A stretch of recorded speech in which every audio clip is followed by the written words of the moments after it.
सांवरिया सेठ की दिव्य कृपा। हरे भरे खेतों के बीच बसे गुड़गांव के छोटे से गांव में एक किसान रहता था, जिसके पास 3 बीघा जमीन थी। इस मामूली सी जमीन से वह कड़ी मेहनत और लगन से अपने परिवार का भरण पोषण करता था। जीवन सरल लेकिन संतुष्ट था। लेकिन एक दिन अचानक खेत में काम करते समय किसान के सीने में तेज दर्द हुआ।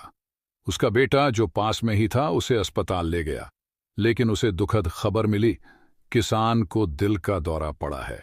डॉक्टर ने बताया कि इलाज में 2 लाख रुपये खर्च होंगे, जो परिवार के लिए जुटा पाना असंभव लग रहा था। खबर सुनकर सभी लोग टूट गए। जहां उसके पिता अपनी जान बचाने के लिए संघर्ष कर रहे थे, वहीं किसान का बेटा अस्पताल की सीढ़ियों पर बैठा था। उसके चेहरे पर आंसू बह रहे थे। वह निराशा में डूबा हुआ था। भाग्यवश पास से गुजर रहे एक व्यक्ति ने लड़के की निराशा देखी।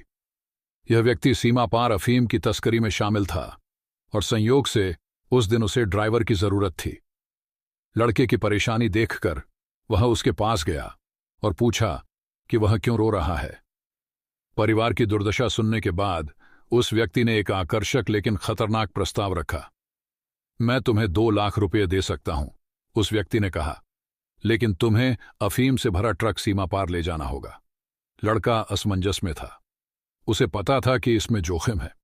अगर पकड़ा गया तो उसे जेल हो सकती है, जिससे उसके परिवार को और भी ज्यादा तकलीफ होगी। लेकिन अपने पिता की जान बचाने के विचार ने डर को मात दे दी। अनिच्छा से वह सहमत हो गया। उस व्यक्ति ने उसे एक ट्रक की चाबियां सौंपी और उसे आश्वासन दिया कि यह सुरक्षित रहेगा। लड़के ने मन ही मन प्रार्थना की। सांवरिया सेठ का नाम लिया, जो एक दिव्य व्यक्ति थे जिन्हें उसका परिवार पूजता था।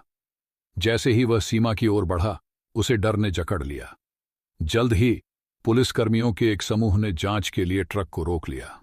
लड़का यह जानकर स्तब्ध रह गया कि ट्रक में प्रतिबंधित सामान भरा हुआ है। एक अधिकारी ने तलाशी लेने के लिए वाहन में चढ़ा, लेकिन उसे कुछ भी संदिग्ध नहीं मिला। भ्रमित होकर अधिकारी ने अपने वरिष्ठ को बताया, ट्रक खाली है। लड़का अभी भी अपने दिल में सांवरिया सेठ का नाम जप रहा था। उसे एहसास हुआ कि चमत्कार हुआ है। हालांकि वह अफीम को साफ देख सकता था, लेकिन यह पुलिस वालों को दिखाई नहीं दे रही थी। उन्होंने उसे जाने दिया और वह अपनी यात्रा पर निकल गया।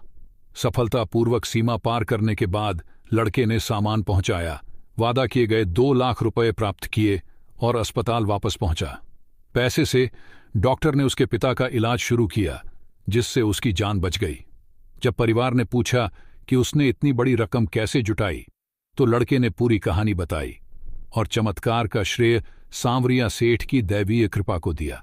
कृतज्ञता से अभिभूत परिवार ने सांवरिया सेठ के मंदिर में जाकर दिल से धन्यवाद और प्रार्थना की। यह कहानी हमें निराशा के समय में विश्वास, हताशा और ईश्वरीय हस्तक्षेप की याद दिलाती है। जय श्री सांवरिया सेठ की कृपा। अगर आपको यह